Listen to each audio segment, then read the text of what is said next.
আমি আগামী 30 দিন একটুও খাবার খাবো না। না খেয়ে থাকবে? আমাকে এখন এরকম দেখতে, আর আমার ওজন হচ্ছে 220 পাউন্ড অর্থাৎ 99 কিলো। আর যেহেতু আমি বলেছি কিচ্ছু খাবো না, তার মানে আমি কিচ্ছুই খাবো না। আমি সারা জীবন আমার বডিকে এখন অব্দি এত পুশ করিনি। সিরিয়াসলি আপনি এরকম করবেন না। ডাক্তারদের একটা টিম প্রতিদিন আমাকে নজরে রাখছিল। ওরা সব সময় আমার ভাইটালস চেক করছিল, যেমন এরকম, যাতে আমার হার্ট অ্যাটাক বা ওইরকম কিছু না হয়। Thanks doctors. আর যদি আগামী 30 দিনের মধ্যে আমি কিচ্ছু খাই, তাহলে ক্রিস আমাকে ন্যাড়া করে দিন। ওহো, সত্যি? oh হ্যাঁ। my God! 30 দিন না খেয়ে থাকতেই পারবে না। ওর চুলগুলো গেল, চ্যালেঞ্জ অফিসিয়ালি শুরু হয়ে গেছে। তাহলে এগুলোর কি প্রয়োজন? এখন আমি আমার বিছানায়, আর এবার আমি ঘুমাবো। আর খালি পেটে ঘুমোতে আমার খুব অদ্ভুত লাগছে। কাল সাধারণভাবে আমি প্রত্যেকদিন সকালে উঠবার পর আগে ব্রেকফাস্ট করি, কিন্তু স্বাভাবিক এখন সেটা আর হবে না।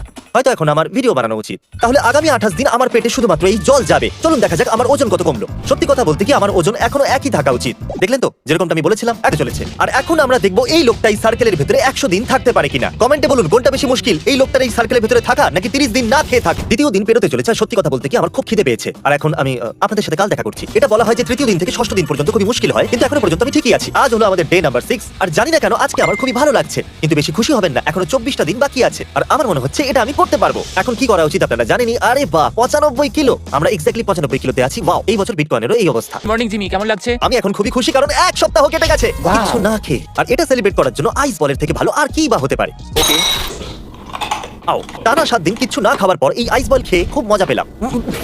এই শটটা সাইড থেকে দেখানো হচ্ছে, কারণ তারিখ রেকর্ডের বাটনটা টেপেইনি। তাহলে এক সপ্তাহের মধ্যে আমার ওজন প্রায় 5.5 কিলো কমে গেল। আমাকে ডিএম করলো আর বললো ওরা বাস্কেটবল খেলছে। এটা খুবই বাজে আইডিয়া, কিন্তু ছেড়ে দিন। আমি প্রথমবারই বাস্কেট করে দিয়েছি।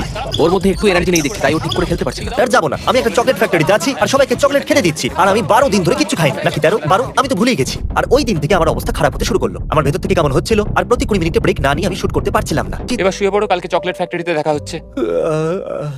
13 নম্বর দিনে আমাকে একটা জায়গায় যেতে হতো, তাই আমি বাড়িতে ওজন দেখলাম। আর শুরু করার পর 2 সপ্তাহে 8 কিলো ওজন কমে গেছে। আমরা গর্ডেন র্যামসের সাথে একটা ক্লিপ শুট করার জন্য ভেগাস যাচ্ছি, আর এই যাত্রা আমার অবস্থা খারাপ করেছে। গর্ডেন র্যামসের সাথে শুট করার সময় আমি এক্সাইটেড দেখানোর চেষ্টা তো করেছি, কিন্তু ভিতর থেকে আমি ক্লান্ত ছিলাম। আমরা বন্ধুদের সাথে welcome mister Beast. Thank you, দারুণ ওয়েলকাম জানালেন। আচ্ছা, এটা আমি জানিয়ে রাখি যে আমি একটা ভিডিও বানাতে চলেছি যেখানে আমি 30 দিন না খেয়ে আছি, না হলে আমাকে ন্যাড়া হতে হবে। এই জন্য যেটা আপনি বানাচ্ছেন আমি সেটা খেতে পারবো না। আমি স্যান্ডউইচ বানাচ্ছি আর তুমি বলছো সেটা তুমি খেতে পারবে না। এটা সেরকম নয়, ওটা ভালো লাগলে আমি খেয়ে। ক্যারিয়ারে তুমি দারুণ। প্রথম মানুষ যার জন্য আমি আমার ফেভারিট ডিশটা বানিয়েছি। প্লিজ শুধু হয়তো আমাকে, একবার। ঠিক আছে, একটা কামড় তো আমি দেবই, কিন্তু রিফিডিং সিনড্রোমের জন্য আমি ওটা গিলতে পারবো না। যাই হোক, টেস্ট তো করাই যাক। তুমি চ্যালেঞ্জ ভেঙে দেবে? হ্যাঁ, ভেঙেই দেবো। ওটা খুবই নরম আর সুস্বাদু হওয়ার কথা। কি দারুণ, অসাধারণ। এই ধরনের স্যান্ডউইচ আমি আজ পর্যন্ত কখনো খাইনি, কিন্তু ডেইলি হয়। ক্রিস, আমাকে নেড়া করতে পারো। এতগুলো রেজাল্টস কি জন্য? I hate you God. I love you Gordon, thank you. তুমি হ্যাঁ, তৈরি? তৈরি আছি। আমার ভয় করছে আমি না গন্ডগোল করে দিই, কিন্তু ও, আমাকে কি এটা দারুণ। করতেই হবে। আমার খুবই অদ্ভুত লাগে, এরকম হয়ে গেছে। দেখো ওটা শেষ করো। তোমার মাথায় ইউনিকর্নের মতো একটা শিঙা। আরে আরে বাবা, কত জোরে ফেললাম আমি। ও আচ্ছা, দাঁড়াও, আমাকে দেখে দাও। সাইডে চুল, একটু সাইডে চুল কত ছোট হয়ে গেছে। ওকে, অনেক হয়েছে, এই ভিডিও এখানে শেষ করো। আমার ক্রিসের উপর ভরসা ছিল না, তাই বাকি কাজটা আমি দিয়ে করলাম। আপনারা এরকম ভাবে আমাকে শেষ পর্যন্ত দেখছেন। পরে 5 মাস আমি ইউটিউবে পড়েই থাকবো। Good bye. সব